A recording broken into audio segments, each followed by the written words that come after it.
Good evening, good evening. What's up, GMAP One family? How you doing? This is Pastor Larry Walter, and this is Suffering in Silence. I'm your host, coming to you live from the broadcasting booth in a cold climate here in York, Pennsylvania. But we are so grateful to have you join in with us on tonight once again for this episode of Suffering in Silence. We're grateful tonight to have you with us, tuning in. And of course, this is a live call in. And if you want to be a part of this conversation this evening, feel free to call 302 202 1110, and when you dial in, access code 538661. Before we get this conversation started, I want to send a shout out to our brother from another mother, holding it down, as we always say in cold Chi-Town, the one and only Kevin Strouder. Kevin, are you there? Man, you know I'm always here, man. Dr. Larry Waltower, man. God bless you, man. And again, we welcome you to the number one faith-based, motivational, and inspirational broadcast network in the country. And of course, if I have not mentioned it before, I'm going to mention it again, the 5-time in a row stellar nominated GMAP broadcast network. It ain't bragging when it's true, man. Congratulations, Doc, on everything that you're doing here at GMAP One, man. And we celebrate what you're doing. And congratulations on tonight. I believe we're launching off another broadcast, Recovering, the Road to Recovery. Yes, sir. Immediately following this broadcast at 9 o'clock Eastern Time, 8 o'clock Central Time. And so for those who are listening tonight, please stay tuned. Immediately following this broadcast, the Road to Recovery. And that's with our very own Pastor Kevin Strouder. Thank you so much again, man, for all that you're doing, Doc. How is it in Chi-Town?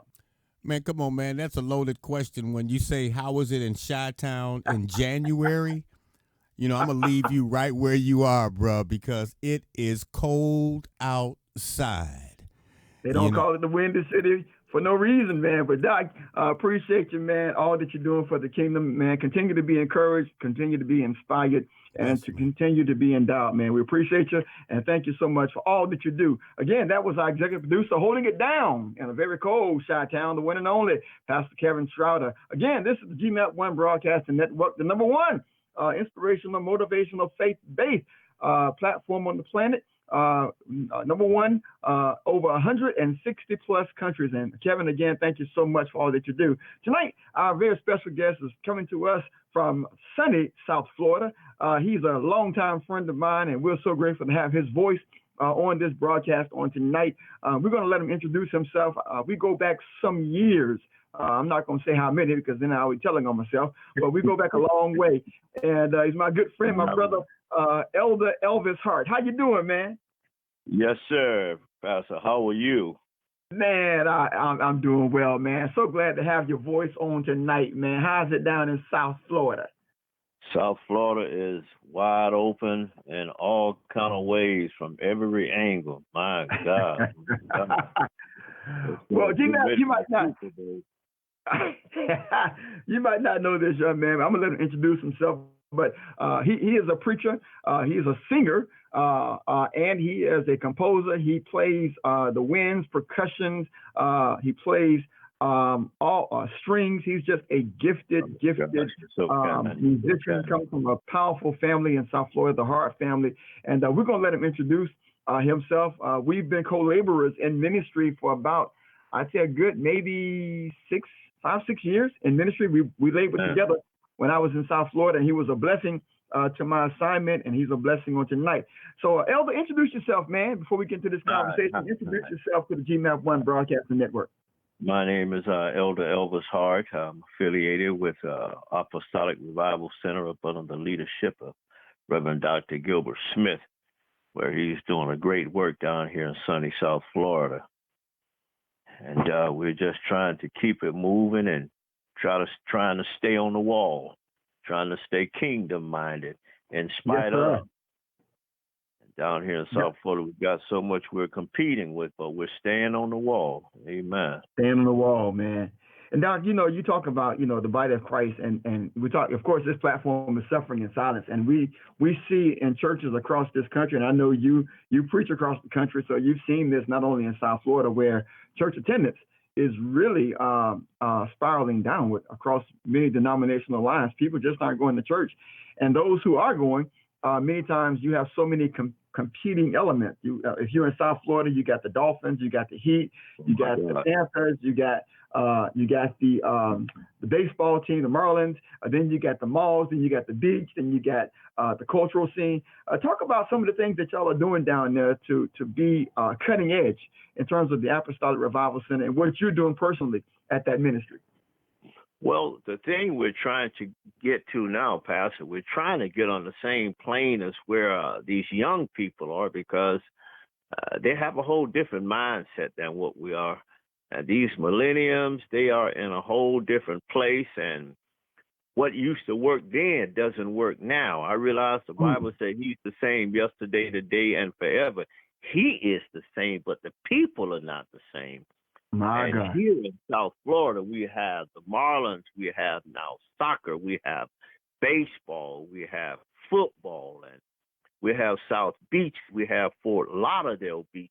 We have so much that the church have to compete with, and people just, I know the word spoken, it'll be a great falling away, and we can plainly see that, and folk just don't want to come to church anymore, so.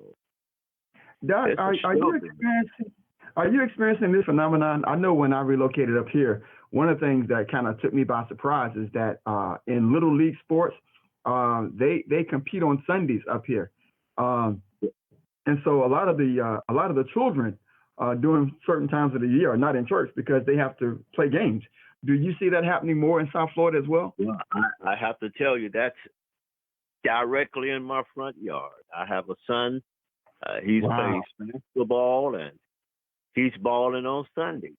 And me being a preacher, and he's a PK kid, if don't nobody else be in church, I would certainly want him to be that, but he's practicing on Sundays. And it's as if they don't need these tools that was implemented in our lives, put in our tool bag that will help us along the way. They just feel like they don't need it. And I just can't imagine my life without it.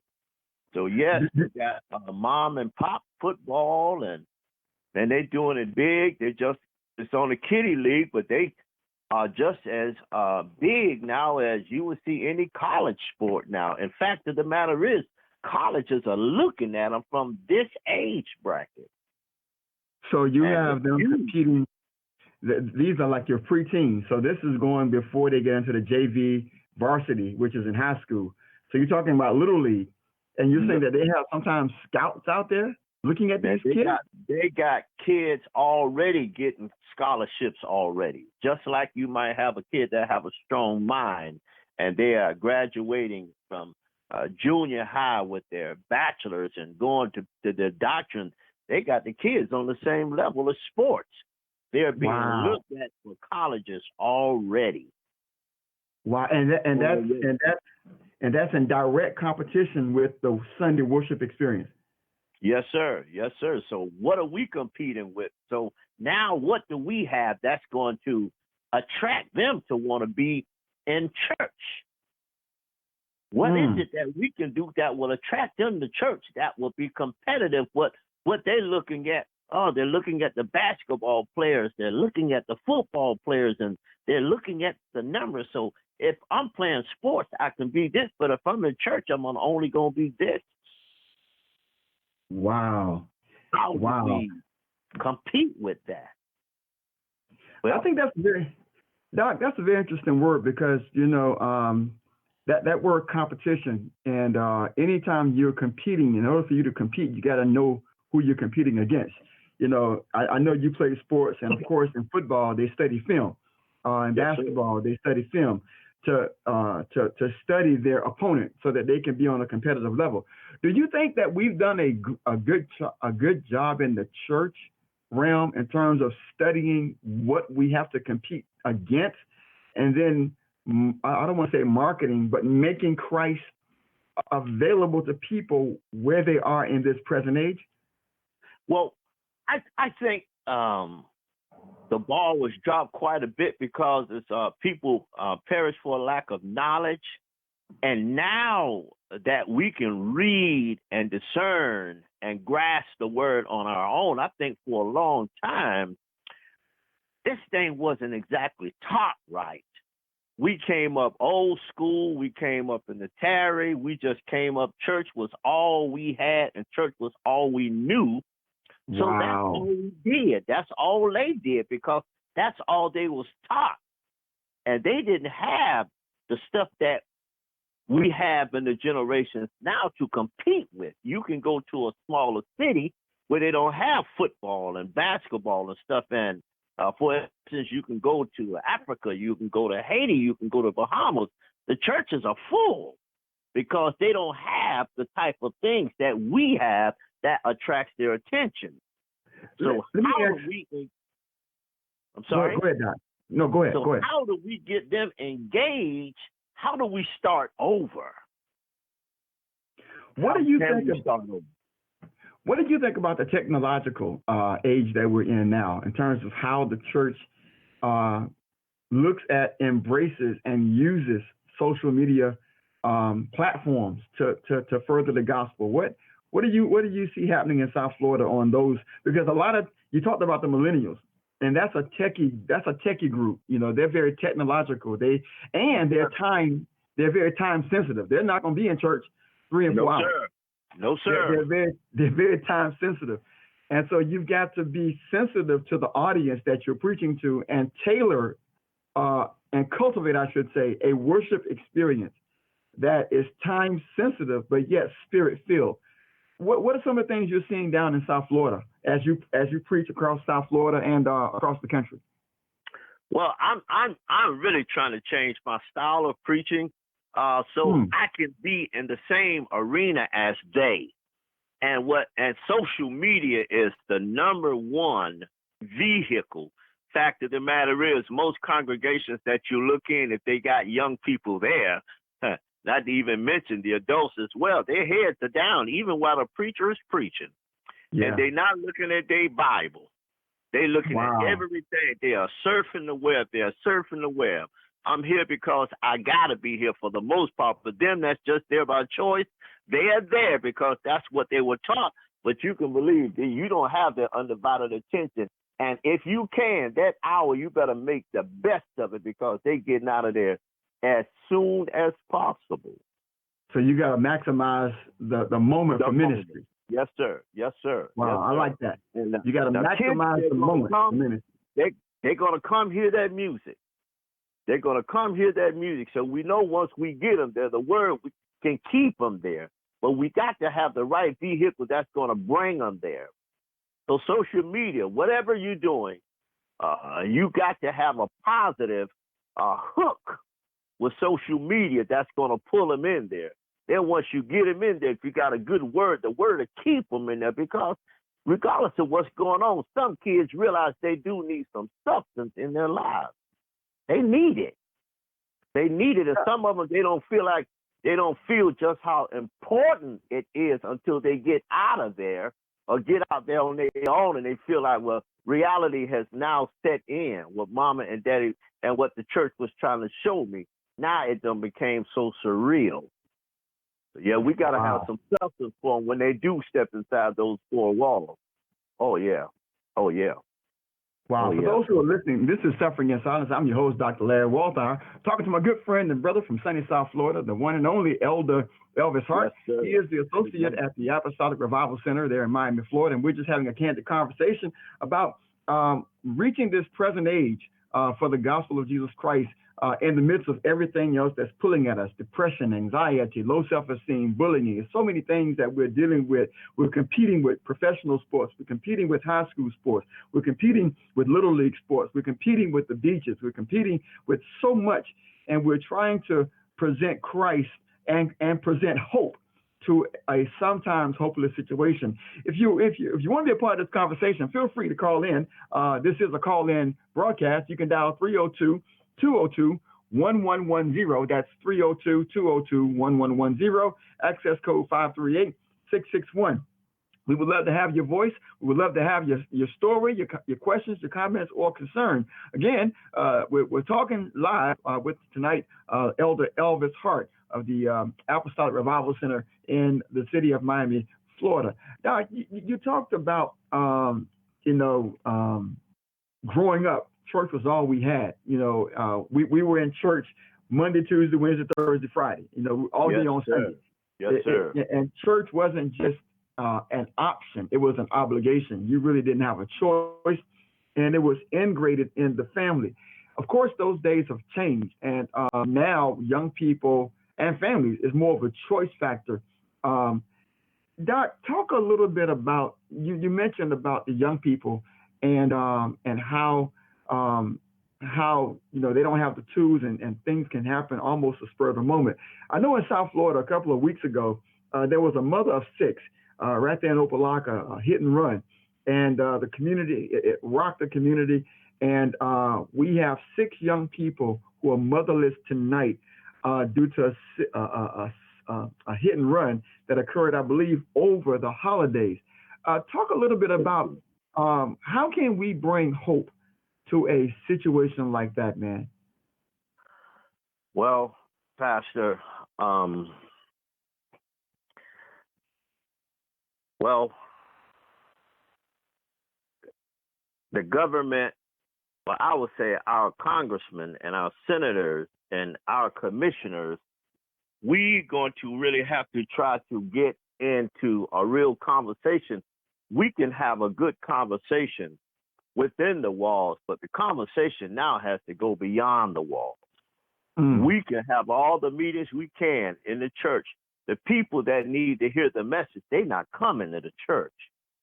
We got to figure out a way how we can go, excuse me, in the highways and the byways to reach these people. I remember, excuse me, back in the day, they used to have revival tents. You could be going down the street, you got a revival here. We have to find a word to whereas we are not so heavenly minded till we're now no earthly good. We got to get out here, man, where these Rottweilers and where these pit bulls are. And we got to have that same mindset because we ain't always been saved. So it was some kind of way somebody got to you and somebody, well, they sure enough had to get to me. I was a church boy all my life, but the moment I got a chance to get out of there, I did just that. But I'm so glad that the seed was already placed on the inside of me. So we got to figure out a way how we got to get to these young people, and we're going to have to hit the pavement to do it. And it can't happen just after somebody gets hurt or somebody's life has expired. We got to do it while they're living, man. But we don't want to go in the hole where the real situation is. Now, some of us, we don't have the right tools to go in there, but those of us who grew up on the hard side of life, I think it's going to have to take men who not afraid. That's going to have to go into these villages and these neighborhoods and let them know it's a better way. And it's a smoke screen and they can't see it. It's a setup for us not to even reach our full potential. And we're following the script to the T. And what they're doing is they're just trying to take church all the way out of it. So we're going to grant you these grants so y'all can have these leagues and stuff like that there. Well, if we get these leagues, we can get them out of the church. So they're using all of the tools that they can to make sure that the churches do stay empty. So we just got to hit the pavement, man. We got to go on highways and the hedges and let people know that Christ is still very much so alive and well. And what they're doing right now, this is only for a season. It's not going to last forever. What you going to do with your tomorrow? What are you going to do tomorrow? You're doing this for now. What are you going to do tomorrow? And they need to know it's a better way. It's a better way. Oh, my gosh. It's a better way. Parents not supposed to be burying their children. Fact of the matter is, Reverend, it feels so bad because I do funeral directing, and we're putting more young people in the ground than old people. And that's I remember when I was there, man. Before I transitioned from South Florida, I remember, and we do it up here now. We have what's called the community street soldiers. But I remember when I was in South Florida, we would hit the streets, and we've gone out together a couple of times, right there on Alabama Avenue, in the heart of Opelika. right in the triangle. It's called the triangle, and I know you're very familiar with that. And we've walked those Yes, streets, sir. man, and just met people under the tree. You know, while they were drinking, while they were smoking, we would leave smelling like them. You know, you would thought that we were smoking weed. Right. Or, you know, you thought that we were drinking because we would be hands on with them, and, you know, they would have alcohol in their clothes, but we didn't care, man. We just met them where they were. Right. And some people came to church and others didn't. But the truth of the matter, man, we planted a seed. And I think that's very interesting that you mentioned that you think men have to take the initiative, who are not afraid to go into the areas where Jesus grew up, because Jesus didn't grow up in Capernaum. He grew up in the Nazareth. Yes, sir. You know, he grew up in the ghetto, man. He grew up in no good, nasty Nazareth. And Yes, and yet God raised him up to be a prophet of the nation, the Son of God, right there in a place where nobody wanted to be. And I thought that's very interesting because this family, man, are hurting. I'm not sure if anybody reached out to them. And you made a very valid point. A lot of times we go out when tragedy strikes, and we're more reactive than we are proactive. And you mentioned that you're still doing funeral directing, man. I know that can be a very depressing environment, you know, in terms of grief and death. How do you balance, man, being a preacher who preaches hope, but yet you're working in a sometimes hopeless environment?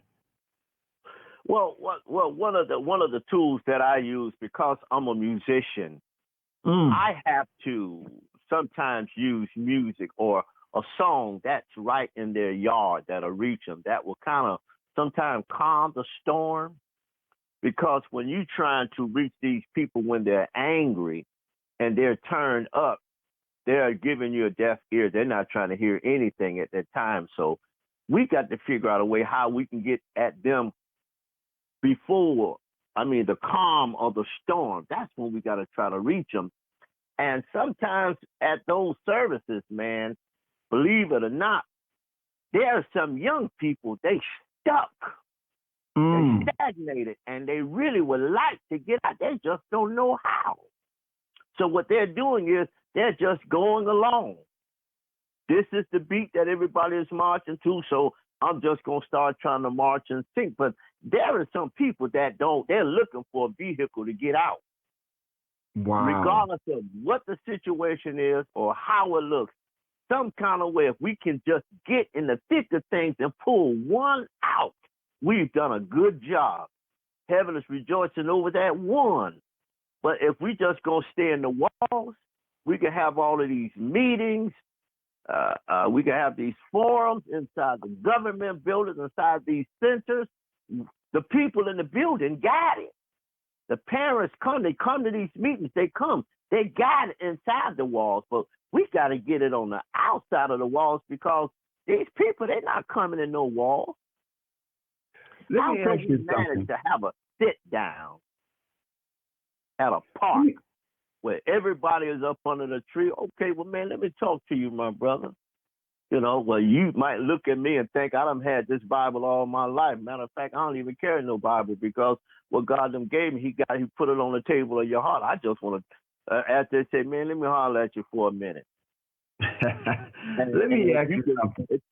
Yeah, you got to have that type of approach, man. You just can't, hey, man, you can't approach them people like that. And, man, there's some people, yes, sir. What about the element, because, of course, as pastors and preachers, we really want to see people in the house of God, because we know that the house of God is a place of habitation and safety, and a place of deliverance. My house shall be called the house of prayer. So it's a place of prayer and deliverance and praise. But we're living in a social environment where people have really written off the church. They don't see the church as being relevant anymore. And even when you try to talk to them about the Bible and trying to get them back into church, many times they'll turn a deaf ear. When you experience that in when you're out ministering the gospel, whether it's in the funeral home or on the streets, when you come across, because you've been in church all your life, and church is not a perfect place, of course. Yes, It's a place of not perfect people, but people being perfected. So we all have flaws and struggles from pastors on down. You're not going to find a perfect church. But people have become so disillusioned and so disturbed and discouraged with what we call the church, organized religion, that they don't even want to even come. So how do you encourage them to come in the midst of all of that? Well, I think one of the things they need to understand is that preachers or people in the church, like you say, the church is just a hospital for people that has been wounded and people who have decided to make a change in their lives. First of all, I think our presentation, we just can't go to these people and just try to make like all of a sudden we've been buddies or we just like Christ. No, they need to understand that we are imperfect men just like you are. And do you think a lot of these people are suffering in silence? Do you think they're really suffering out there and really want what we have, but are so disturbed by what they see that they're afraid? I can't say that they might want what we have, but they want something different. And I think a lot of it can be because of what some folk, if you will, have displayed in the church, and also what they have heard about the church. And everybody that gets the chance to throw a dart at the church, that's exactly what they do. And some of those same people even grew up in the church. And now I've never seen, once upon a time, people wouldn't dare make a joke about things that went on in the church because they respected the church so much. But now that's one of the biggest lines that a comedian can use. It's what we have displayed, some of the lifestyles that has been the can of worms that has been opened up. And people, they don't forget those things, man. The people in the church, they ain't this. Well, what we just trying to understand, the people in the church, they're just people that's trying to do better. None of us have arrived. We've all fallen short. We got that part. But all we just trying to do, we just trying to go up together, man. You know what I mean? I tell you one thing. I might not be perfect in church, but definitely not where I used to be. Yes, sir. So, positive impact on my life. Church has had a positive impact on a lot of men. Fact of the matter is, as you know, I work at a prison.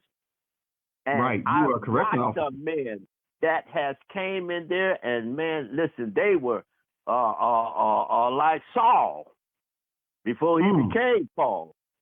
But somehow a seed got watered, and it began to take root.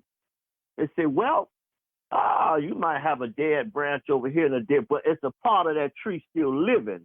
And they come out of there doing some good things. Some people just want to hear something encouraging. I just need a word. I just need something positive because I'm sick and tired of being sick and tired. And there are some people suffering on the streets, young people. They're looking for something else to do. They're just looking for somebody to present something different than what they're already getting. Where are we? Where are we? Where are we with our presentation? So we're in the church. Okay, they passing by the church. So maybe we need to just start having church outside the walls. Have church on the lawn so people can see what's going on inside the church.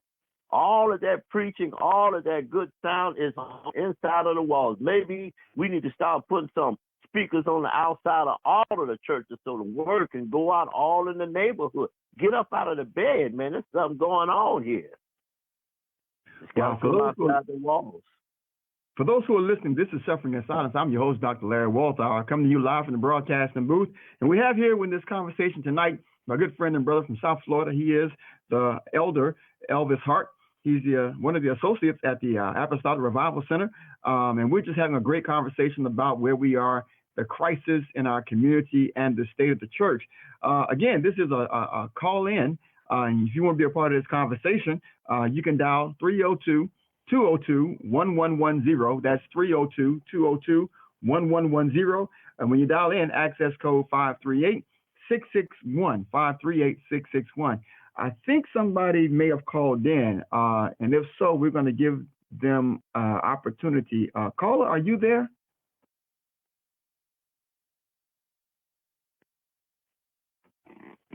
For those who are calling in, make sure that your mute is not on so that you can be a part of the conversation. Again, 302-202-1110, access code 538-661.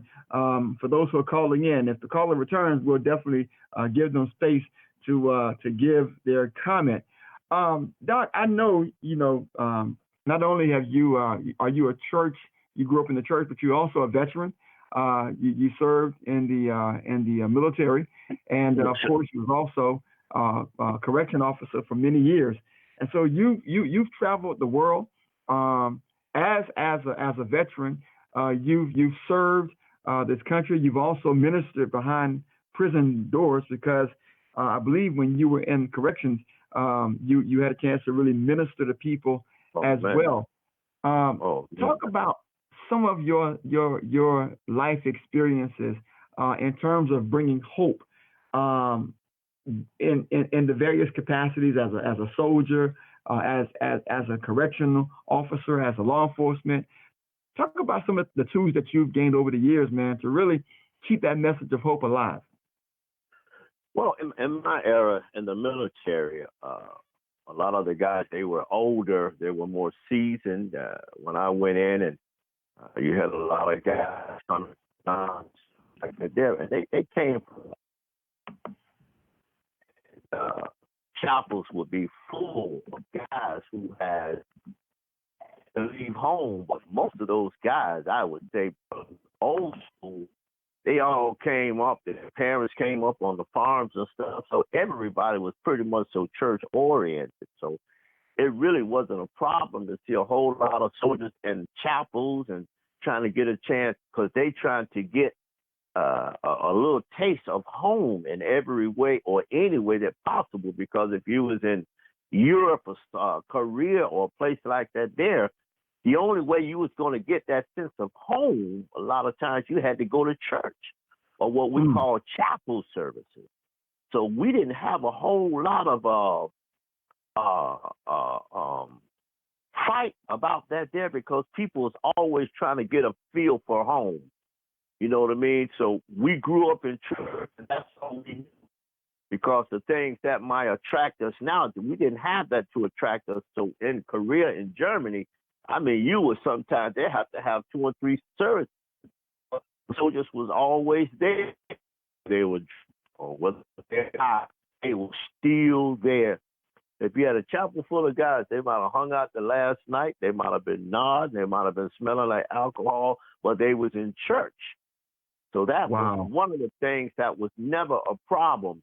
And believe it or not, my last assignment in corrections, they put me on an assignment, and I was very disappointed with it. And I thought because of my rank and my seniority, I shouldn't have been put in that position. But when they say all things work together for good, I was thinking that's wrong, but it was working for my good, and I didn't know it. They put me on a squad called Outside Ground, and it was out in the heat. These inmates built a shelter. They had one of those containers like what they use on the docks. They cut a hole in it. They put an air conditioning unit in it. And I was away from the camp and everything. And every day when we came in for lunch, them guys would say, "Hey, Sarge, what's the good word for the day?" I had no idea he was getting ready to give me a pulpit to talk to these guys every day. God gave you a pulpit in prison? Yes, sir. And one of the characteristics, I was working.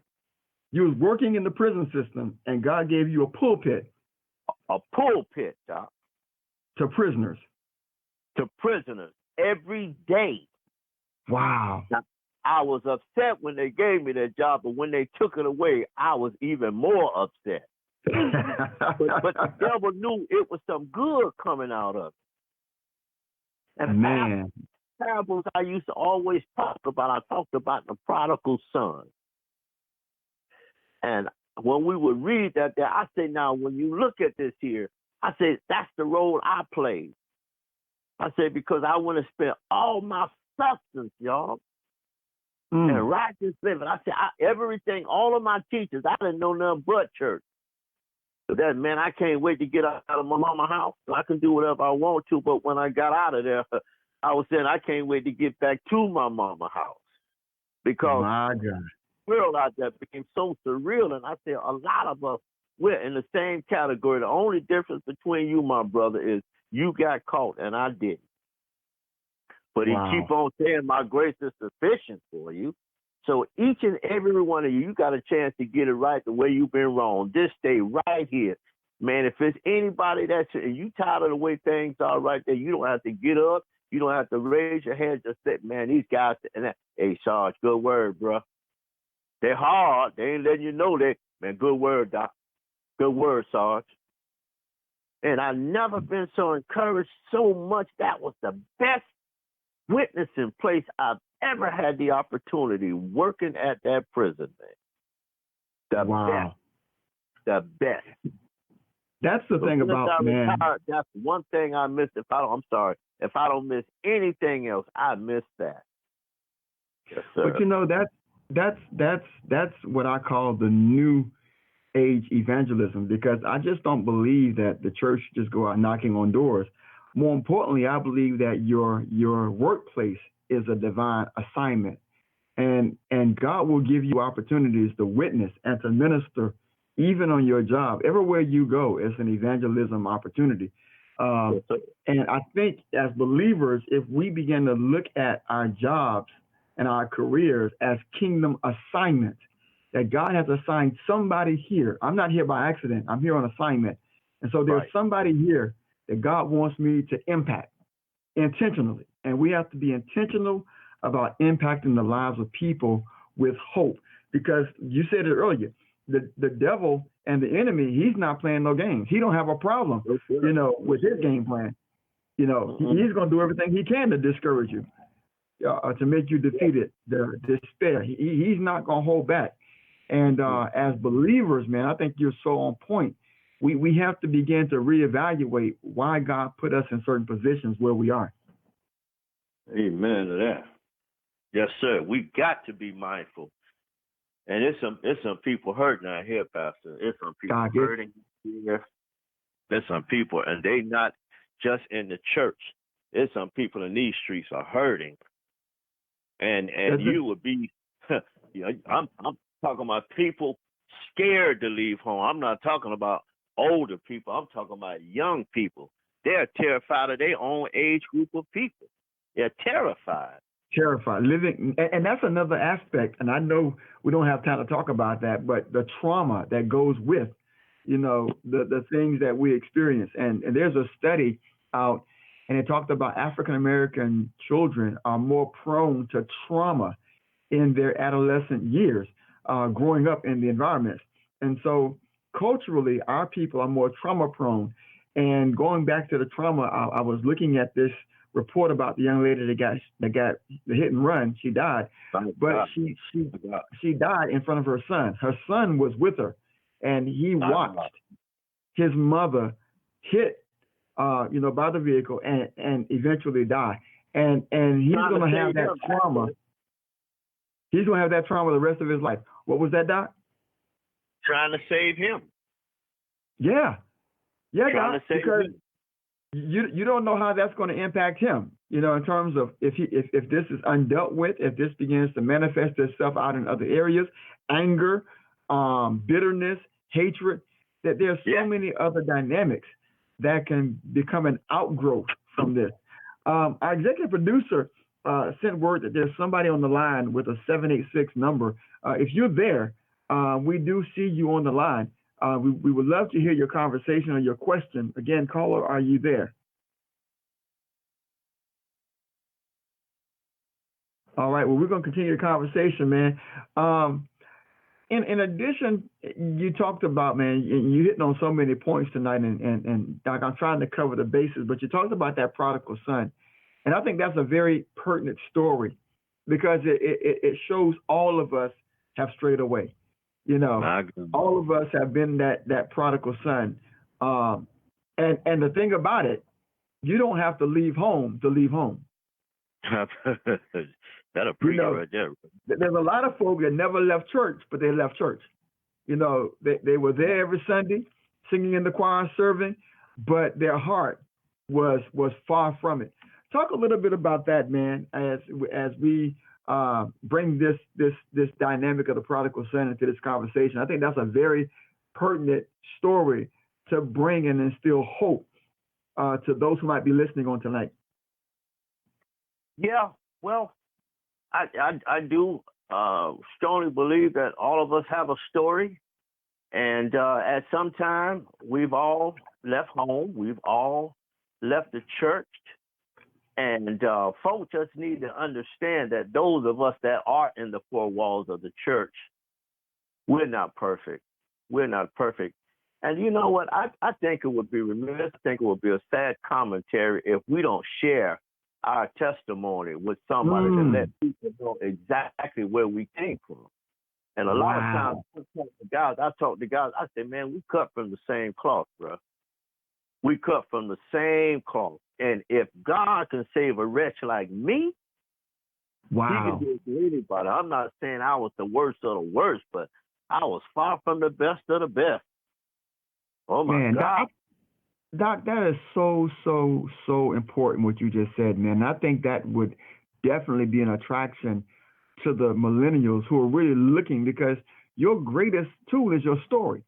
And we're having our SALT conference here at Shiloh this weekend, and we're having a panel discussion of ministers, and it's talking about transparency in ministry.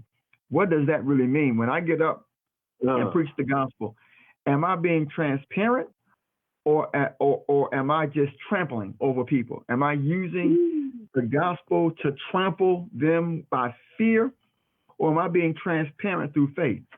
And I think the millennials, that's what they're looking for, man. They're looking for something that is transformative, but yet transparent. Talk a little bit about that, because I think that's key to what you just said about sharing your story and being transparent. You gotta don't talk at me, talk to me. Wow. And we can have a dialogue. Now I can tell you where I'm at, bro. And I can tell you what my problem is. I can tell you what my struggle is in the church. And that's one of the things, man, y'all people in the church. Well, I ain't talking about the people in the church right now. I'm trying to have a dialogue with you and me. Now, if make it personal, I can tell you what my testimony is. See, don't let this suit. Okay, well, fine. I don't have to have on a suit. I don't have to have on a suit. Man, I can put on some flip flops. I can put on some shorts, turn my head to the side, and talk to you just like this here. But you got to have that thing on the table of your heart. You got to have a story that they can relate to. You can't talk above them. You can't talk at them. You got to talk to me, man. If you can talk to, man, don't come in here don't come talking with me. Hey, man, what's happening? But sometimes, hey, how you doing? Man, I'm doing fine. You doing all right? Yes, sir. I'm having a good day. I was talking to a brother the other day. I was walking in the gas station, and I said, how you doing, man? He said, I'm doing good, bro. I said, good. He said, that wasn't hard, was it? I said, what's that? He said, for a brother to speak to each other. I said, man, it didn't take no time and no energy at all. He said, man, that's what I'm talking about right there. And he was a young guy. I said, hey. I said, man, you made my day. He said, man, it was my pleasure, man. Wow. He said, sometimes people need to know, hey, my brother, man, it's all right to speak to you, man. It's all right to hold a door for you, man. Thank you, man. I appreciate that. Hey, man, you show right there. Here, hey, go a nickel. Hey, go a penny. I got it. People just need to know that there's somebody else that cares. So, do you think the church has lost its the love of Christ? Well, let me rephrase that. Do you think that we have not done a good job of adequately portraying the love of Christ? Because God drew us by his love. And going back to the story, I'm thinking about Jesus. He was a master storyteller, man. That's how he ministered. He told Yes, parables. Yes, He sir. was a master at telling stories. And Doc, you on something, man. When you talk about sharing your story, I think that is so, so, so important. Um, do you think this particular culture has hardened the church to where we're insensitive to the sufferings of others? Yeah, well, we we have to understand we're only saved by grace, and sometimes when people get so saved, they get snooty. They kind of look down their noses at people who are not on the same level. But sometimes we have to try to reflect back on history, our story that made us where we are right now. Because when we came to the church, just about 90% of us was hurting, man. We got a story. I didn't just walk in the church because I was perfect. I didn't come and receive Christ because I was tore down. But I know one thing, I wasn't all that built up. I realized that I needed him. Wow. But somebody had to get to me. Somebody had to talk to me. I was watching somebody, whether it was a musician, it was somebody that I had to watch that made me say, okay, I can do that or I can be that way. So these guys, they need, and these ladies, they need somebody that they can look at and pattern themselves behind. You can't act like you done arrived. Ain't none of us arrived yet. You sound like Paul, man, when Paul says, I have not yet attained. I have not yet apprehended. I'm not there yet, man. I'm trying to get there. Yeah, when I preach, man, listen, I don't want nobody else in here to think I'm better than you are, because I'm not. People say, well, man, you ain't got it all together. I said, I know, but I'm going to die trying to get it together. And that's one thing I know personally, because I've had a chance to hear you preach, man, and you have a very simple connection with people, man. You just make the word so applicable and so attainable. And people, when they can understand, and we, as preachers, man, we have to take complex scriptures and make them simple. We have to simplify the complexities of the text and put it in their lap. And that's not always easy. Thank you so much. You're so kind. Like them young people say, man, you got to keep it 100 with me, man. You got to keep it. I'm keeping it 100, man. I've heard you preach, man. Them people say, man, you got to keep it 100 with me, man. And I don't have a problem with that. I think transparency goes a mighty, mighty long way. Hey, man, that cat right there, yeah, man. Okay, he all right with me. Yeah, man, listen here, boy. Man, I'm only saved by grace, man. You just don't know what the Lord brought me from. Man, let me tell you a story, man. And when you can tie that story in with a nice, good parable in the Bible, they biting on that. Yes, sir, man. It's so deep that I can't get it. Come on, wow. Put it in my job, put it in my lap, man. Something I could chew on, something I could smack on. Okay, I heard what he said. I think we're so soundbite prone today that we've traded substance for sound bites. Everybody wants a soundbite. Something that's catchy, something that's a catchphrase, a hashtag, and that's good. But a soundbite without substance is sin. My gosh. You can have a soundbite, but there has to be some substance to that. Because if not, there's no conviction, and there's no reason to change. In terms of where we are. And Doc, I'm just so excited for this conversation, man. I received word from our executive producer in Chicago that we can take this to 8:30 tonight. And so if you want to continue the conversation, man, we will. And if not, we'll go ahead and get ready to close out. But it's up to you, man. Now, you let me know, Pastor. The Lord made it where it's rain, and I can't do nothing but sit here anyway. So I ride with you. I ride. All right. Get the opportunity, and I'd like to say, man, I'm so proud of you for what you're doing, man. This is an awesome platform, man. It really is. So proud. Man, I'm glad to have you be a part of it, man. Wouldn't have it no other way. For those who are listening, this is Suffering in Silence, coming to you live from the GMAP 1 Broadcasting Network. This is your host, Dr. Larry Walthour, coming to you from the broadcasting booth. And we have here in this conversation my good friend and brother. We've been co-laborers in the gospel for about, in the same church, same ministry for about maybe 7 years. Across the years, we've been in ministry together for almost 20. And I'm so grateful to have him on tonight. We're going to go to the 8:30 hour here in the Eastern Standard Time. It'll be 9:30 Central Standard. It'll be 8:30. We're going to continue this conversation with Elder Hart. If you want to be a part of this conversation, we do have people online that we can see. If you're calling in, make sure that your mute feature is off so that we can hear you. But if you want to be a part of this conversation, dial 302-202-1110. That's 302-202-1110. Access code 538-661. And for those who are still on the line, we see you on the line. And we do want to hear your concern, your question, or your comment, or even hear your story. So we're going to go over to the 8:30 hour in the in the Central Standard Time, and 9:30 here on the East Coast. Doc, man, that being transparent, man, is so telling, because I'm learning that we have to be intentional with people, man. Our Jesus was intentional. He intentionally targeted people for kingdom work, and I know that's part of your technique, man. You have a way of being intentional. Talk a little bit about some of the things that you're doing in South Florida in ministry. Well, a lot of the things that I use, Pastor, I really try to use my music as a platform, and I try to use this, something that there was a song, and it says a song that I wrote. It says, "Come unto Jesus because He's standing here waiting. Hearken unto my voice while you still have a choice. He's standing here waiting." But there's a hook that says, "We've all fallen from glory, and only God knows your real story. But He can free your mind. He can cleanse your heart.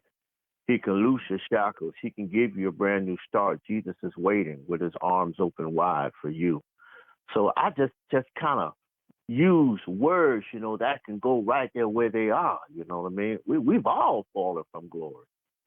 And if I was to tell you my real story, you might not even want to sit by me today. You know what I mean? But if I do tell you my story, you'll be like, what? And you changed? Yeah, I was wearing a suit. I was coming to church. I was on a piano. I was on the organ. And some people didn't even know I have a clue. Wow. It happened. But I was dressed up in it. But then God just, if you stay around that fire long enough, I heard a pastor say, if you stay around that fire long enough, it'll catch. It'll catch, man. So it'll catch. I remember when we were serving together, man, and I preach on some Sundays, and man, from the we would come up with a song on the spot, man. Doc, I mean, and I remember one Sunday, you came up with this song, "There's a Word in the Word" for you. Yeah.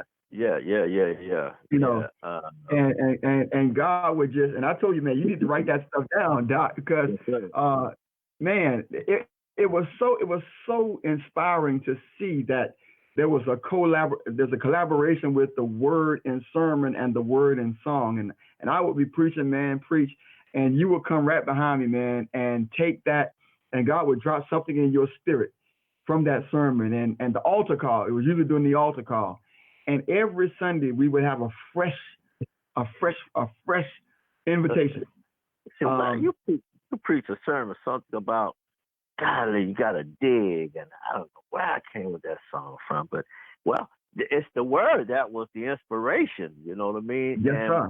It wasn't falling on stony ground, man. That seed was falling, and it was taking root in a hurry, man. So I tell you, man, but that. Man, you just got to have the right components. The Spirit. By the Spirit, God was just up to something, man. That was all Him. It was all Him, and it was just His perfect timing. And you would look at me, and I said, man, I don't ask me. You dropped it in my spirit, so I watered it, and boom, here come a song. It just came up, so. And sometimes, man, God will just give increase right there on the spot, man. And it's just, and that's how the Spirit flows, man. That's how the Lord does it, man. It's a flow. And when we're plugged into the kingdom, man, we can't help but have God's favor. but you gotta be plugged into the kingdom. Doc, I know we've had this conversation before, and I hope you don't. I know you're very transparent, and I know you know my story, man, dealing with depression, and we've had conversations, man. I know you've been there as a preacher when you just didn't want to preach anymore, didn't want to do nothing anymore. In your kingdom call. Doc, there may be somebody out there that's there that, you know, they did the church, they were hurt in church, they're a wounded worshiper. They don't want to go to worship, they don't want to do the work, they don't want to witness. Doc, talk to that person who might be listening to this broadcast about some of your own personal experiences and how God reignited the desire in you. Man. You know, Pastor, I sometimes think my dad used to say, well, you know, sometimes when God equipped you with the gifts that you have, you can pray, you can preach, you can play, you can sing. And he say sometimes, and it shouldn't be this way. There's some people they want to keep you right there where you at. But you know what? I think what they said, there's room at the cross for you. It's room for everybody's ministry, and man, it's not competition. And the thing I sometimes think, I say, you know, this kind of reminds me what Jesus went through sometime. Why all he was trying to do was ministry, and he got fought so hard just for trying to do. Everybody play a part. If we work, as many members make the body. If I can be a good hand, or a good thumb, or a good leg, or good foot, let me use it. I mean, don't you know? I want to go. I want to get in the game. Get up and bat, or can I run the ball, or can I dump the bucket? Let me do something. You know what I mean? And some people, they're just sitting back and they have some gifts sitting in the church, and they are afraid to come forth because they are intimidated. Like, man, I've been doing this for a long time. I've been going this for a long time. And yep, for a long time, you've probably been in the way. And sometimes you got to allow new visions to come forth because you can't reach people the way that you used to. You got to have something different. You know what I mean? And because they think different. And I tell you, church hurt did make me bitter. Whereas not that I didn't want to go to church, I just didn't want to do nothing in church. I didn't want to play. I didn't want to sing. I didn't want to do anything. But the Lord got my attention. He said, well, what you forgot about is none of this is about anybody here. This is about me. Your playing, your singing, and whatever, that's giving glory unto me, not unto man. So you got off the script when you started trying to do things that was going to please the man and not please me. And if you would have been trying to please me and not the man, it wouldn't have affected you so much because you would have known that I already had good thoughts for you. You should have known that I already know the plan that I have for you. No, you were too busy being engaged on thinking about what the plan was they had for you. You took your eyes off the prize, so you can't get mad at them. So you go home and you do inventory, and then you come back. And when you come back, you need to have a different mindset. Now, when you get engaged, keep your eyes on me and not them. So, Lord, you're doing it like that there, right? Yeah, I'm keeping it 100 with you. You know, he got such a sense of humor. And he coming at you, man. He be coming at you, man. Oh, you had to do it like that? Yeah, I did. Yeah, I had to do it like that, man. That's a whole different twist on church hurt because what you're saying is that we positioned ourselves for the hurt by taking our eyes off the master and putting it on the men. And men and women will disappoint us, but the master is faithful. Doc, that's right. Man, you got the executive producer, Kevin. He's listening in Chicago, man. He's been listening to the broadcast, man. We're gonna bring him in. GMAP 1 Broadcasting Network. We got our executive producer, Kevin Schrouder, he's going to join this conversation and give some insight. Kevin, are you there? Yes, sir. God bless you. Hey, man. Hey, God bless man, you how both. you doing, brother? Man, I am wonderful. I have been sitting here listening in to the conversation, and I'm just going to be truly honest with you all. It brought a tear to my eye, but you answered my question while I thought about it. But I want you guys to expound on something for me, and I just want to share this with you. Then I want to back away and listen because I need to hear something. I'm looking to hear something, and Wow. I have spent so much time listening in and listening to people talk about church hurt and sin. Mm. I have sat back and a lot of people say, "Well, I've been church hurt. I've been hurt." What if you're the person in the pulpit, but yet the same person that's doing the hurting Yes, sir. and not receiving the hurt? Oh my God! Somebody missed that. Somebody just missed that. What if? I always say when I'm somebody just missed that. Okay. See. A lot of times we want to focus on, and you answer the question thoroughly when you start talking about this is about me and not them. See, what if you're the one that's doing the hurting, but yet you're suffering in silence, but yet you're preaching every week? You're not being transparent. You're spending more time hurting others with what you do, what you say, where you go, who you see, and the list goes on, but yet trying to find a way to remain focused on being on track to where God has placed you. What if you're the one doing the hurting and not the one being hurt? I need you guys to talk about that. I'm out of the way. Wow, that's a lot to chew on. Elder? Well, my brother, I can tell you, man, listen to me. Man, I have had it so bad, to whereas I didn't worry about, I didn't want to go to church, but church just, somebody else might want to be in the club. Church is just my hangout. That's just my spot. That's just what I enjoy. But I tell you what, I came up in a Pentecostal church. Then I got old enough to go with my dad when I ended up in a Baptist church. But then I went through so much disappointment and stuff like that there. And I was just trying to be on the team. I think I'm a good team player. I'm not looking for no position. I just want to be on the team, man. And then when it seemed like they was pimping my gift, as if it's something that I just had to do. And I felt like I had to do it.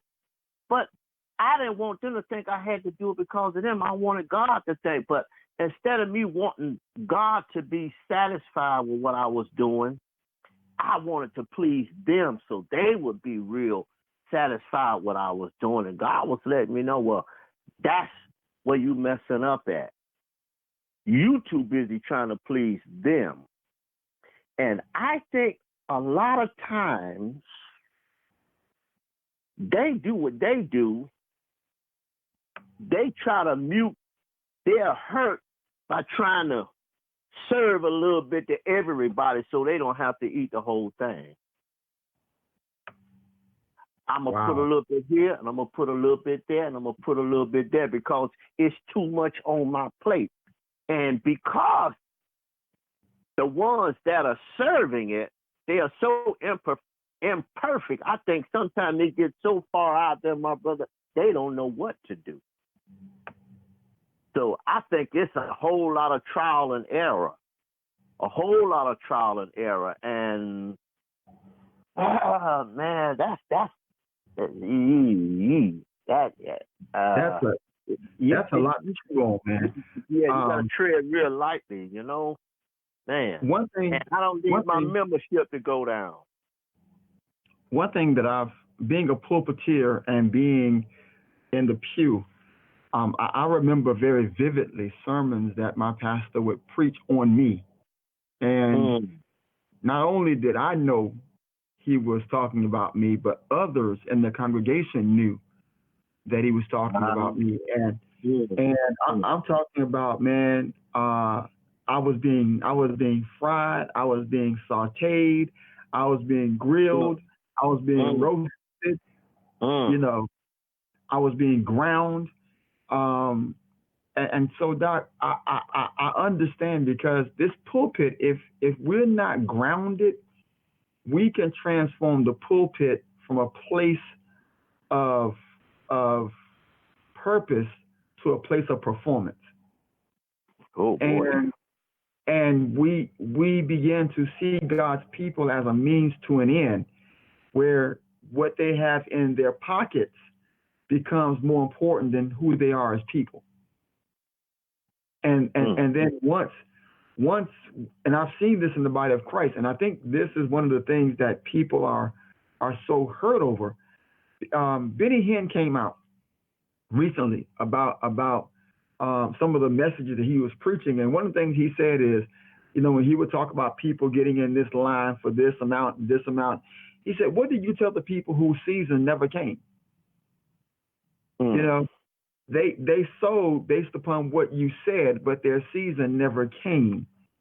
And I think many times as pulpiteers, as pastors, as preachers, if we lose focus on what the pulpit is, because it is a place from which we pull people from the pit of life. That's why it's an elevated place. And so every time that we stand behind that pulpit and we preach a word, that word becomes a lifeline to pull them out of the pit of life. That's why it's called a pulpit. So every Sunday we're pulling people from the pits of life through the word of God. We're pulling them from depression. We're pulling them from discouragement. We're pulling them from suicide. We're pulling them from hopelessness. We're pulling them from bullying. We're pulling them from low self-esteem. We're pulling them from debt.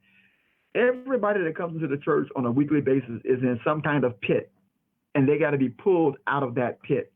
And so that's what the pulpit is for. And when we as pulpiteers lose sight that this is a place of purpose and not performance, and that God's people is more than what they're able to give. They're more than the clothes that they wear, the cars that they drive, the home that they live in. That these are God's people, and we have to love the people in spite of where they are personally. And I think that's where that hurt comes. And I know, and Elder, we've been around. I'm quite sure you've seen this, Kevin. I'm quite sure um, others have felt this. I've been on the receiving end of when people couldn't use me anymore, they didn't use me.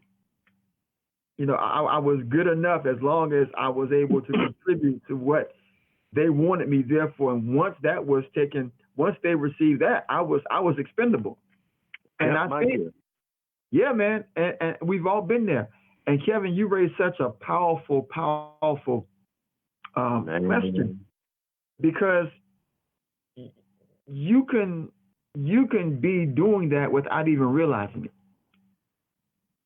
Well, You could I be in think, that position and really hurting people from the pulpit, and be so blinded by the power that comes with it that you're oblivious to the very people that you're hurting. Elder, I think you want to say something, but that, man, yeah, that's wow, I think that's wow, that's really, that's that's something. yeah, man. I think that has to be a real conviction from God to me. I think that's why sometimes when they say there, it's going to be a great fall of that, but that's not just for the pew.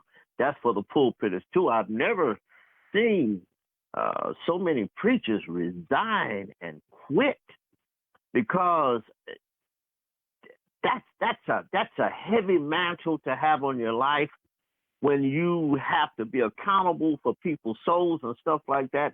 And sometimes some men they get to see themselves for who they really are. And I think that's why, but oh man, this is one of those things I think that God has to do. God has to get this preacher, inform this preacher of where you are and what you're doing. And God, he's still all seeing and all knowing. And like he did on me in a couple of things, some things I was doing, he pulled the covers back on me.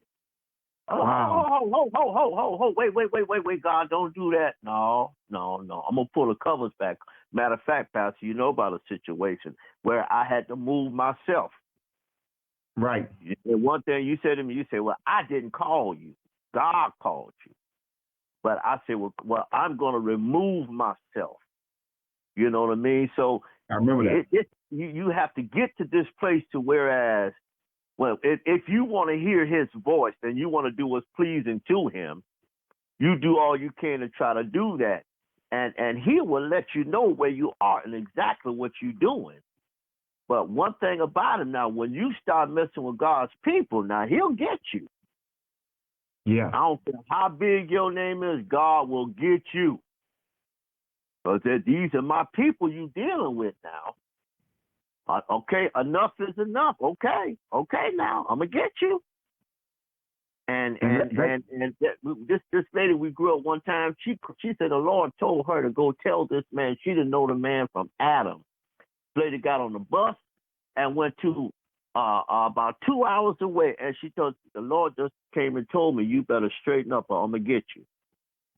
That's what the Lord told her to go tell this man, and this is a very true story. And this is not a scare tactic, but next thing you know, that man was gone. But when God gets tired, he gets tired. And I don't care. That's from the pulpit to the back door. And he always give us a warning before a fall. All right now. Like for me, hey, all right. I'm going to mess things up. I'm going to have you messed up where ain't nothing going right. Then they get me, okay, Lord, okay. What is it, Lord? What is it? You got my undivided attention. And I would think because he's a God of grace and mercy, he does give us all a chance to get it right. So, yeah, even the ones, the hurting, he still lets them know, hey, I don't like what you're doing. I don't like what you're doing. I think you raise a very valid point, Elder. And Kevin, if you're still there, and for those who are calling in, if you want to be a part of this conversation, I know we had somebody from 786. We saw them on the line. This is such a powerful conversation. And Kevin, if you're still there, man, of course, you know you're always able to be a part of the conversation anytime, any place, anywhere. So if you're still there and you want to chime in, please do. But I think you raised up a very powerful point, Elder, in your commentary, in terms of these are God's people, and that's so very important. And Kevin's question about when you're the one doing the hurting by what you see, who you're seeing, what you're doing, and the implication is that somebody's watching you, whether you're in church or not. We're being watched.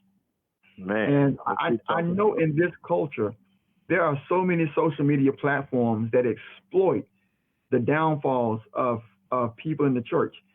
I'm not going to call any names, but there are some social media platforms right now. Their sole purpose is for gossip, and they'll find things out that's going in churches, and they will make that the running conversation, and it's salacious.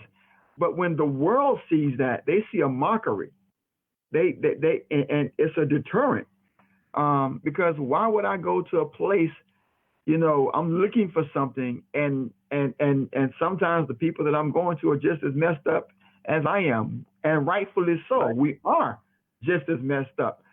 But we should be the salt. We should be the ones making the impact and the influence. And not just compromising who we are and whose we are. But I thought that was very telling, Elder. Continue. I think you had something else you want to say. Yeah, we're talking about. I heard you say the salt, like it has lost its flavor. That's something to do, because everybody said, man, you're using too much salt. But when you pour a whole lot of salt out there and ain't no flavor coming from it, man, you got a problem. You got a major problem. You got a whole blue box of salt right here, and you steady sprinkling that salt, and this food is just as bland as can be. My God. What is that saying about you? So that means that you need to tighten up because it's gone. It's gone. And the only one can put that taste back is God himself. And he man, he'll pull a cover back on. I don't know what he did for nobody else, but I was like, wait a minute, Lord, hold on. No. I told you what I was gonna do. Lord, hold on, one more chance. No. You go ahead on the you take this casserole, boy. Go ahead. Go ahead.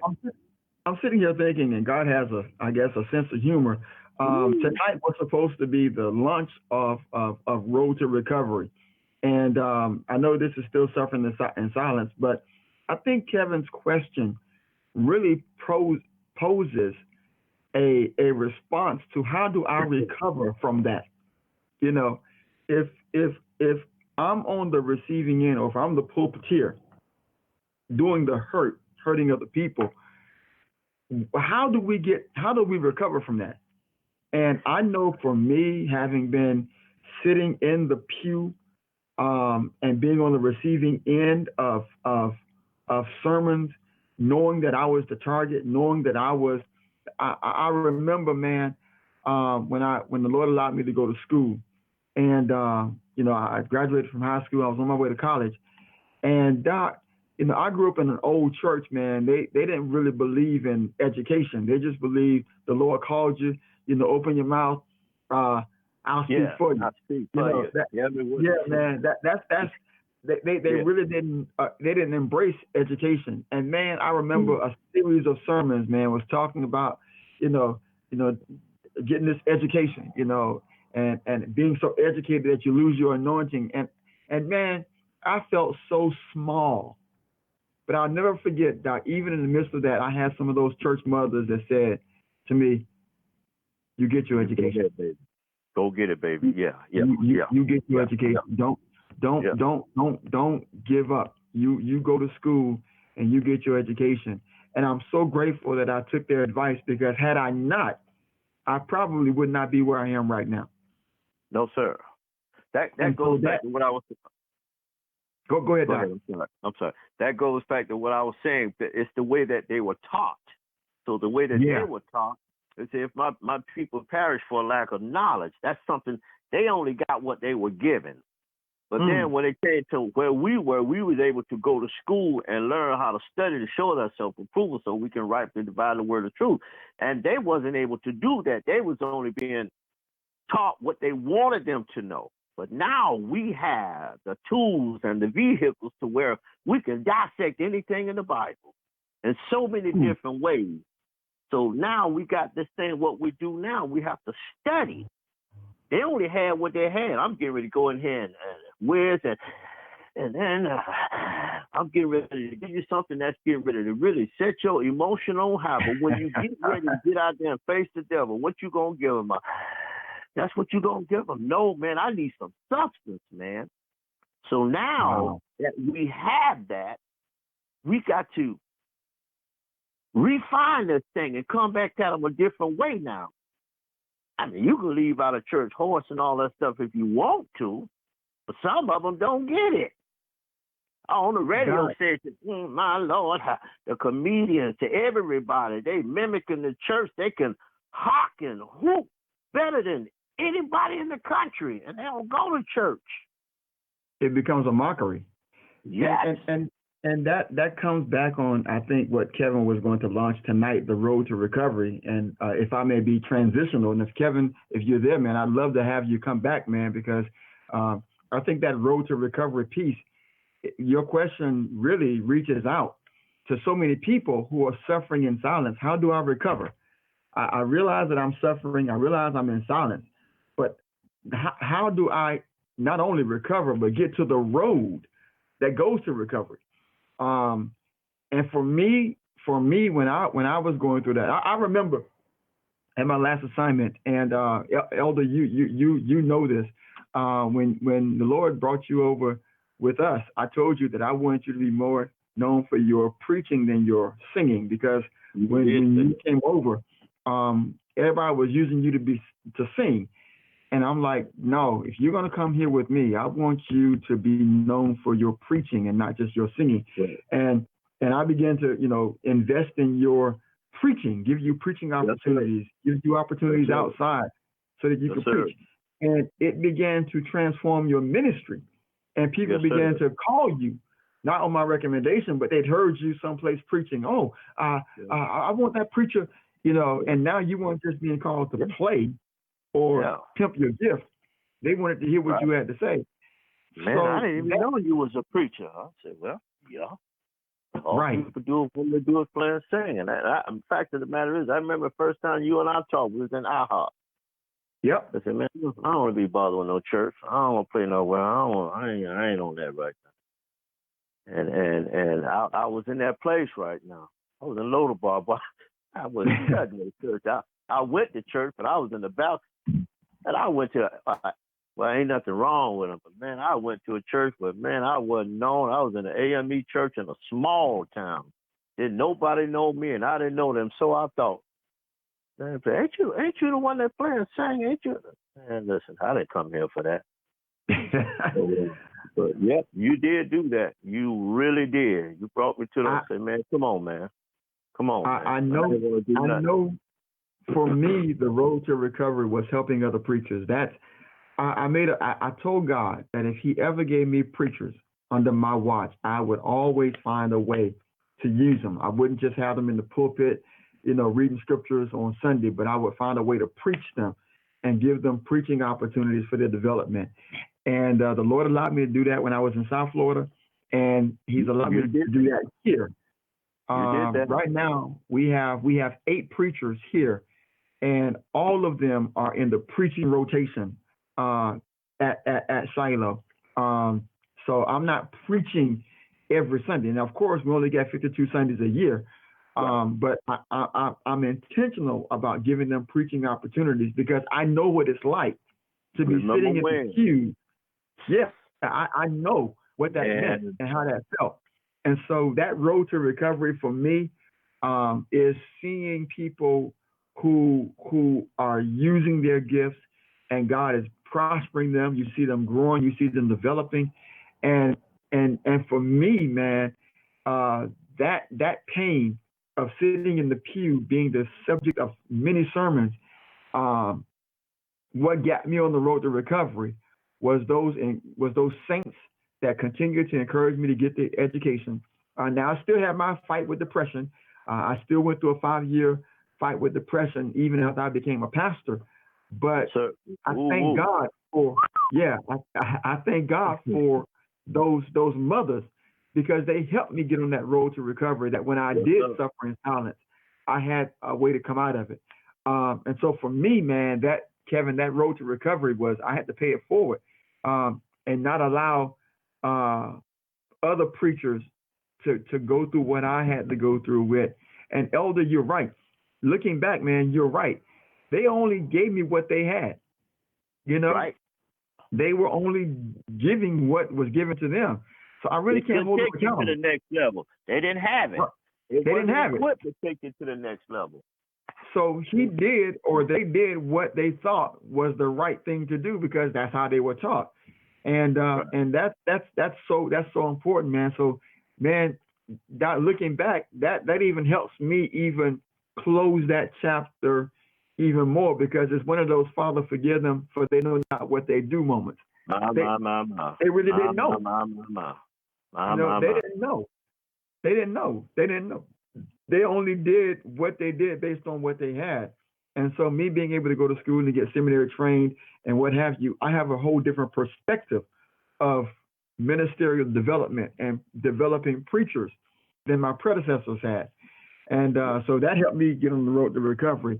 But man, that's such a powerful question. For those who are listening, I know tonight we were going to be launching Road to Recovery with Kevin Strouder, but he's graciously allowed Suffering in Silence to extend another half hour. And we just want to use this time to launch that conversation, road to recovery.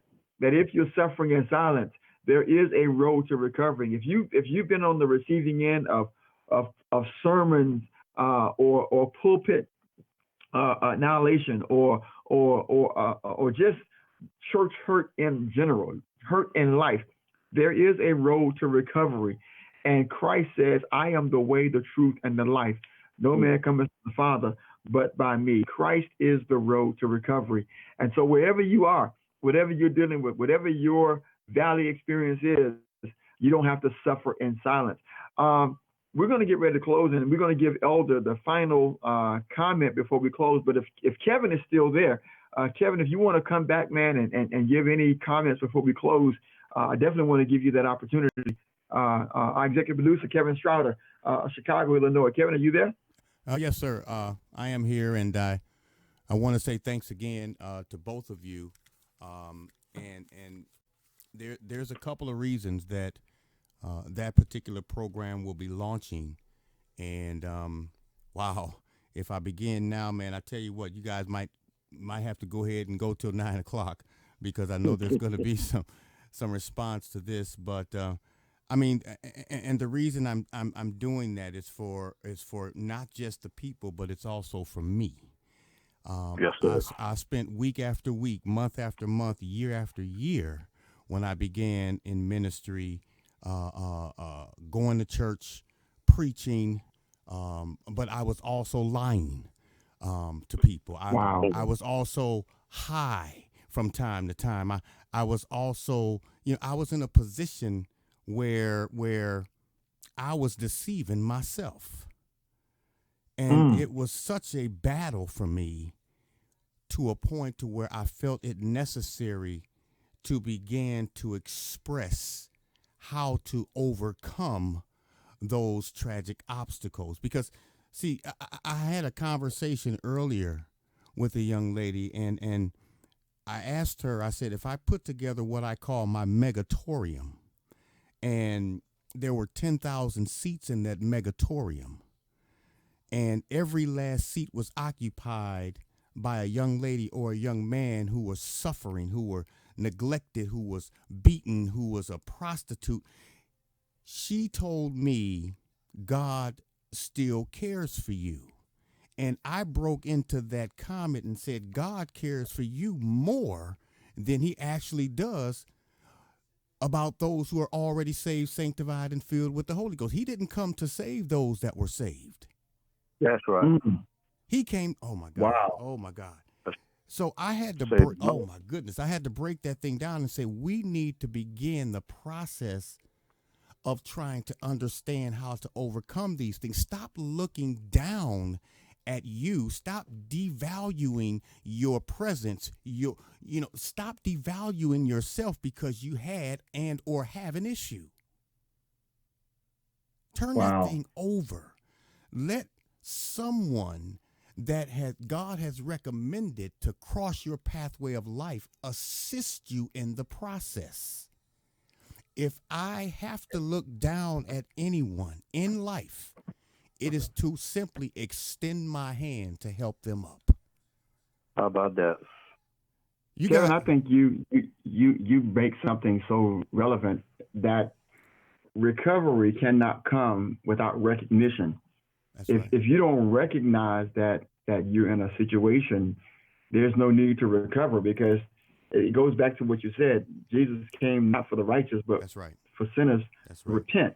And I think the favor of God, and I look back on my own life, because I remember when I was going through my depression, Doc, I had that mask on. I know me and Elder talked about that, and I think you were with me during that time. This was from 2003 to 2008, and I think you came to where I was, St. Andrew at the time, on the back end. I had just come out of that because I transitioned here in 2015. I think you came around 2009, 2010. So I was just coming out of that depression when you and I, we knew each other, but we had never worked together in ministry. And so when you joined me, man, it was on the back end of that, and we had talked about depression and in your own life and my own life, and Kevin, you make a very valid point. But what really helped me was that God was faithful through my flaws. Let me stop you right there, Doc. Ooh. Let me stop you right there, because that was the key for me. But since we are going to be launching Road to Recovery, I have to step away for a few minutes. I want, before you close, take about 10, 15 minutes. Before you close, I want you to begin to illustrate or talk about the process that will be necessary for people to consider to begin the road to recovery. We hear the biblical definitions. We hear the book definitions. We need to hear it from people who's been there, done that, and has overcome it by the grace of God. And I believe it'll be a good launching pad for what I'm planning, because we're going to get deep. We're going to talk about those specific diseases that people have experienced that they need to. I mean, hey, you can't send me to a drug rehab and let me listen to someone who's never been there. How about Wow. I will not even pay them attention. If you've never done some of the things that I've done, been where I've been, and experienced some of the things that I've experienced, I am not even remotely interested in hearing what you have to say. So what I'm saying is I need you to do that for me. I got to step away for just a few minutes. I'll be back. But I want you to go ahead and, before you close, begin the process of what it's going to take for people to realize and understand that there is going to be a process when they start focusing on experiencing the road to recovery. I'll be back. Okay. For those who are listening, this is Suffering in Silence. We are in an extended version tonight. We're going to be going for an extra 20 minutes, probably up to the 9 o'clock hour in the Central Time Zone and the 10 o'clock hour here. Suffering in Silence is a broadcast that comes to you live each week from 7 o'clock Central Standard Time to 8 o'clock Central Standard Time, 8 o'clock Eastern Standard Time to 9 o'clock Eastern Standard Time. And we will be launching a new segment next week or in the near future entitled Road to Recovery. So immediately following the Suffering in Silence broadcast, you will be hearing immediately following that the Road to Recovery. And so for the next half hour, we're just going to talk about the process. Our conversation tonight is centered with our very special guest, good friend of mine, dear friend, co-laborer in the ministry, doing a phenomenal job in ministry in South Florida, an anointed singer, gifted preacher, gifted musician, can play almost anything, comes from a very rich, vibrant, robust family. He's a veteran.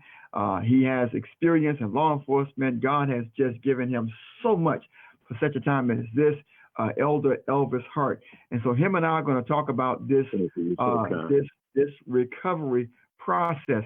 And I'm just going to say for me, and then we'll kind of tag team. For me, Doc, the first step for me was to recognize that I needed something to recover from, that I had a need for recovery. And so once I began to recognize that there was a problem and recognize that I was on the wrong road by suffering in silence, step one for me was the recognition. And you talked about earlier, Elder, how God will he'll try to talk to you. He'll try to show you. He'll try to help you recognize. I know back in the day, in the hood, we had a saying, you better recognize. And what you better recognize. And what that was simply saying is, you better take note. And so for me, I had to recognize that there was a need for recovery. What about you, man? Well, I think one of the first things for me, I had to realize that I wasn't the only one. Wow. I wasn't the only one. And,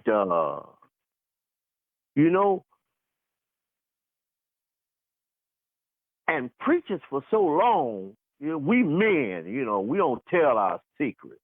We keep all that locked up and we try to put it away in a vault somewhere in the back of our mind, and we try to store it away as if it's not going to never come back up, but that Pandora box always end up open, and sometimes it open up in prime time situations. So I think there needs to be a dialogue. If it's going to be a healing process, you got to recognize that you are not the only one. Then I got to be in a setting with some people. Once I know that I'm not the only one, when we begin to have a dialogue, I need to know that I can be transparent without being judged. Because everybody want to hear your story, but they don't want to tell your story. So who can I talk to about this thing that I'm suffering in silence? And I'm so full, it's busting out of the seams. I can't hold it no more. That's why it's now starting to spill over in the pulpit, because I don't have nowhere else to lock it up now. It's busting out of the seams.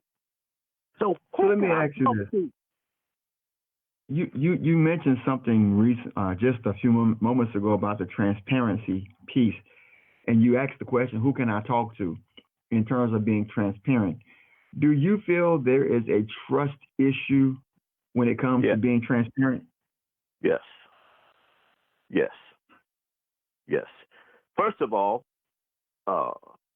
even if I have a good friend, I can talk to him. I'm a man of a man. I'm an alpha male. Okay, so I don't want to tell, but so much I can't tell you all my secrets because I know you. Well, I think I know you. You telling me some of the stuff about you, but you ain't telling me about some stuff that I really know already. So I know you hide some stuff from me, so I'm really hiding some stuff for you. I can't tell you everything because I feel you're going to judge me. So how can I talk to somebody without even caring about being judged? Because at the end of the day, you don't have a heaven or hell to put me in. So right about now, I'm so sick and tired of being sick and tired, man. I need to get this out of me, man. It's got me constipated. It's hurting. I'm getting pains in my chest. I'm getting pains in my stomach, man, because I'm tired of holding this. I need this to get released out of me. Well, you got to talk to the Lord about that there. But, man, iron sharpens iron. Can I talk to you and be transparent without you judging me? So it's going to be a healing process. Who can I talk to? Who can I talk to without being judged? Man, you don't know my story. Well, yeah, but you don't know mine either. So, okay, well, let me talk to you. Can I empty out Pandora's box? Can I spill all over the place without you judging me? You ain't got to clean it up. I'll clean it up myself, but I just need to get it out of me. And I think once you get it out of you, then it could be a healing process. But where can I go? What spiritual hospital or what Christian doctor that has the PhD and all of this stuff I can talk to about what's going on with me without being judged? I think if I could just get this stuff out of me, I won't be hurting so bad. You talked about the spiritual hospital, and when you look at the medical industry, the medical profession, they have what they call specialists. Yes. All doctors don't specialize in everything.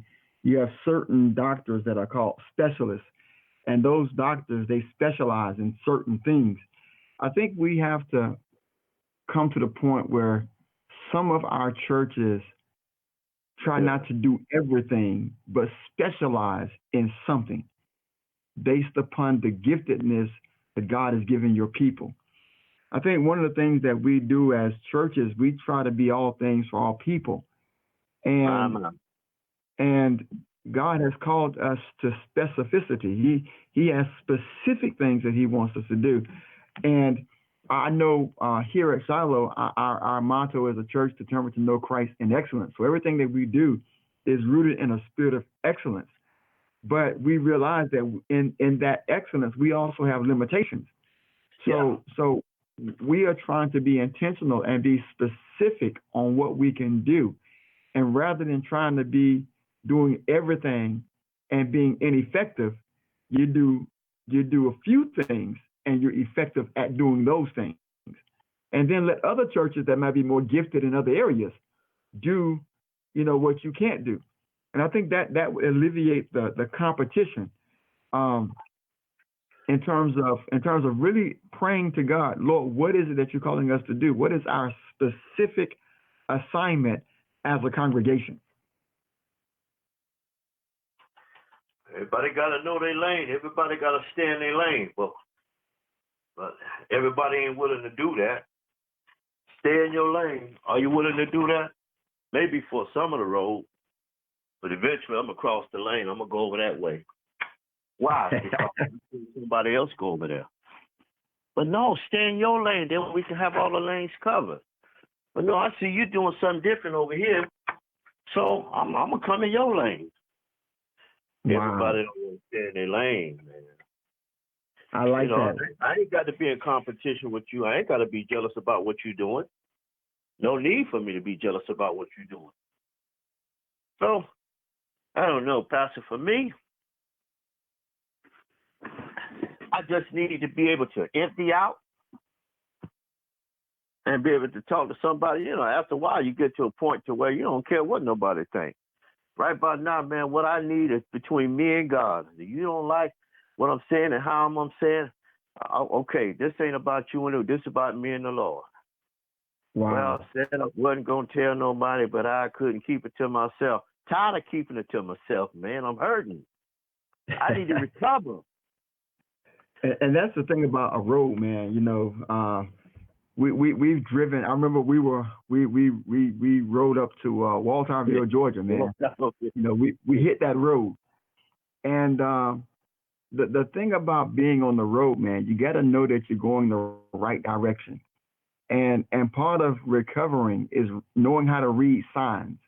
You gotta, as we were traveling from Miami to Georgia, we had certain signs. I think we stopped in Brunswick, and we and when we got to a certain point, we saw the sign, that said Riceboro. And I think a lot of times we just become road rangers, man. We don't read the signs. We just we don't realize that recovery is a process. Right. It doesn't happen overnight. Any addict, unless the Lord delivers you from it, and just overwhelmingly takes a desire from you, anybody that's an addict will tell you that it's a struggle, Right. And you have people that's been clean 30 years, and they'll tell you, well, it's easier, it's easier. Every day that they stay clean, it gets easier, but all it takes is one relapse. Right. All it takes is being around the wrong environment So recovery is a process, and understanding that sometimes in the recovery process you may have a relapse. Right. I was thinking about that. We did get to this fork in the road, and we got kind of disoriented, and we had to stop and ask for direction, even though we were looking, trying to figure it out. So every now and then, we got to know that it's all right to ask for direction. You know what I mean? Sometimes we just try to do it on our own, especially us as men. I got it. Man, I got it. I know what I'm doing. Then we find out we going in a circle. Going in a circle, and we just going round and round and round and round, round and round and round. How do I get out of this circle, man? It's an exit over there. You just keep missing it. So get some direction, and it's all right to get direction.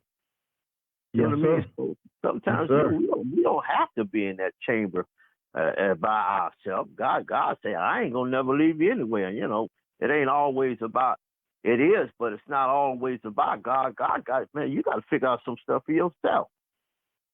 Man, you got to figure this thing out. Well, Lord, but listen, figure it out. Just slow down for a minute. Think about what you're doing, and think about why you're doing it. And then when you figure out why you're doing it, now you got to figure out who you're doing it for. Now you can get some direction on where you're going. You need this, and that's the recovery process, man. You got to have a destination. You can't be on the road to recovery and not go someplace. Recovery is divine destiny. So in terms of your in mind. Then I hear you. You got to have an ending. Henry Jordan. Yes, sir. Yes, sir. Yes, sir. Yeah, Doc. Man, but this is so pertinent. For those who are listening, this is Suffering in Silence. I'm your host, Dr. Larry Walthour. This is the extended version. We're going to be shutting down in about maybe 15 minutes. We've extended this particular broadcast tonight to launch a conversation to the upcoming segment with Kevin Strouder, the Road to Recovery, and that will be launching in the very near future. And so we're just so very grateful for this opportunity to come into your place of habitation, wherever you are listening tonight. You don't have to suffer in silence. But before we close, this conversation is on the back end of a book that we wrote, and we always try to be transparent. Of course, if you've been listening to this broadcast any period of time, you know that I'm a survivor of depression, that God has made me. He has not made me whole. He's healed me from depression, but I'm not made whole. Every day it's a fight. Every day I struggle. Every day I do everything that I can to stay in a healthy place of my mental strength, so that I don't slip into the raging waters of depression. And so I have to fight to stay where I am. And so in my healing process, I'm not made whole. There's a distinction biblically between healing and wholeness. Anything that God makes you whole from can never attack you again. Anything that you're healed from, that thing can come back and attack you. So I'm not made whole because depression still attacks me, but I am healed. And so I'm in a much better place on my way to wholeness. If you're interested in the book, it is entitled Suffering in Silence, The Journey to Overcoming Pulpit Depression. And it is available on Amazon. You can go to Amazon, type in the search window, Suffering in Silence, The Journey to Overcoming Pulpit Depression, or type in my name, Dr. Larry T. Walthour, and it will take you to the Amazon page. You'll be able to download the book there to your PDF form, or you can order a hard copy on Amazon. You can also go to my personal website, DRLTWM. That's D as in David, R as in Ralph, L as in Larry, T as in Thomas, W as in Walthour, DRLTWM Ministries.org. Go to the bookstore and you go to the book. You can download it there to your smart device, to your tablets, or you can order a hard copy. You can also go to our Facebook page, Dr. Larry T. Walthour Ministries.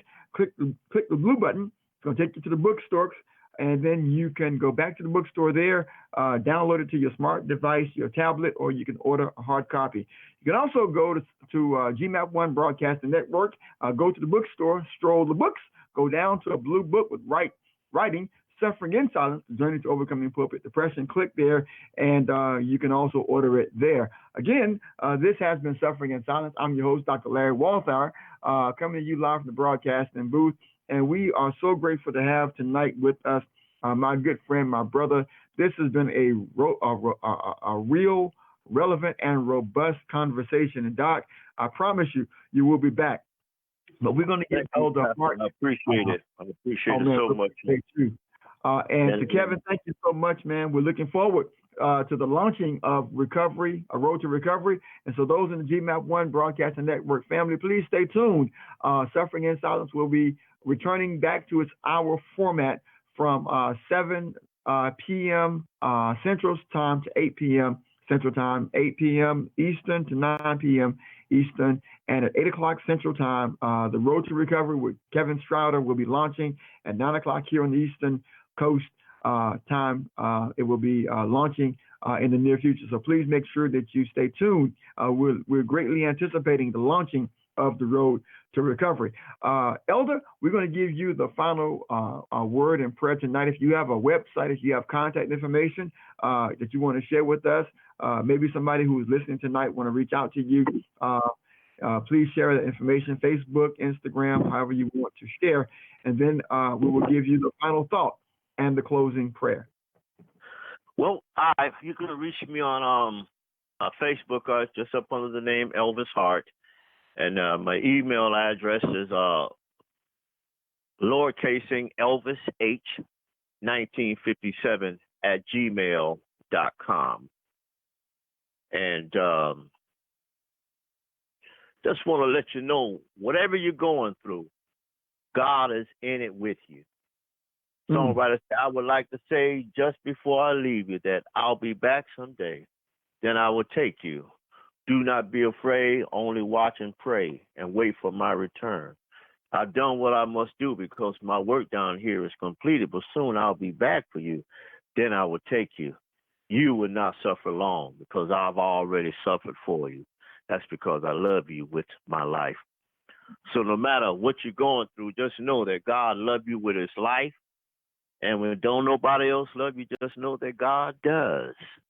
And he has a prepared place already waiting for you. There's some church doors swinging open on the hinges, just waiting on your arrival.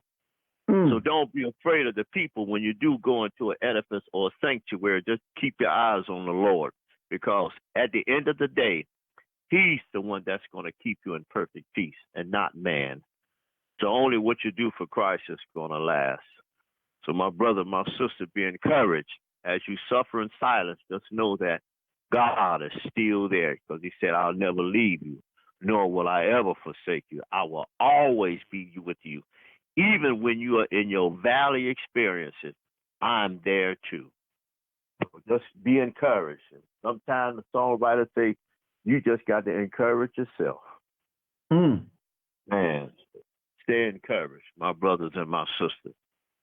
And Pastor, I want to thank you for the opportunity, you and my other brother. And I just want to say you begin a good work. Stay on the wall. Don't come Appreciate down. you, man. Don't Appreciate you, man. You do the same. Amen. You want to close it with prayer? Yes, sir. Closing prayers in your hand. Dear Lord, we just want to say thank you tonight for what our ears have heard and for what our hearts have felt, God. We just thank you for this platform. We thank you for this opportunity, God. And you said that iron sharpens iron. So, God, we just want to say thank you for allowing us to share and expound on your word, God. And Lord, we know that your word will not come back void. So, God, we're just here to plant a seed right now, God. So we just pray that they will be able to find a church so the seed can be watered and take root right now, God. And we pray that anything that may be coming against you, we plead the blood over hurt right now, God. We plead the blood over depression right now, God. And we know that you are healed, because you said, by your stripes we are healed. So, God, we thank you for that stripe that you took for depression, God. We thank you for that stripe that you took for oppression, God. We just want to say thank you for that young man and this young girl that might not be able to find your way, God. We thank you for Calvary right now, God. And we just give you the glory, God. We pray for our children, God. We plead the blood over them right now, God. Hide them behind the cross right now in the name of Jesus. And God, we just want to give you glory in advance for what you're getting ready to do, God. Bless this platform, God, right now, God. Bless this radio station right now in the name of Jesus. And God, we just want to say we will see a good work that has began, God. And we just, God, we just ask you to send the people in, the people who are hurting from the north, the south, the east, and the west right now in the name of Jesus. And God, we know that you have a word waiting for the people who are hurting right now. And we just want to say thank you right now for what you'll get ready to do. In Jesus' name we pray. Amen. Amen. Thank you so much, Doc, to our executive producer, Kevin Trotter, holding it down in Chi-Town. Thank you so much for the extra time tonight. You've been listening to Suffering in Silence. This is your host, Dr. Larry Walthour, coming to you live from the broadcasting booth. And again, we thank you for tuning in with us on tonight. Get ready, get ready, get ready. The road to recovery is about to launch. And so we'll see you next week, same time, same place, here on the GMAP 1 Broadcasting Network. Before we go, I'm going to send a shout out to my wife and family. Thank you for all your support. To the Shiloh Baptist Church here in York, thank you so much for your support. And to our friends on tonight, Elder Hart, thank you for your companionship. Thank you for your conversation. Thank you for your conviction. And thank you for your commitment in Christ. We'll see you next week, same time, same place, here on GMAP 1 Broadcasting Network. Good night.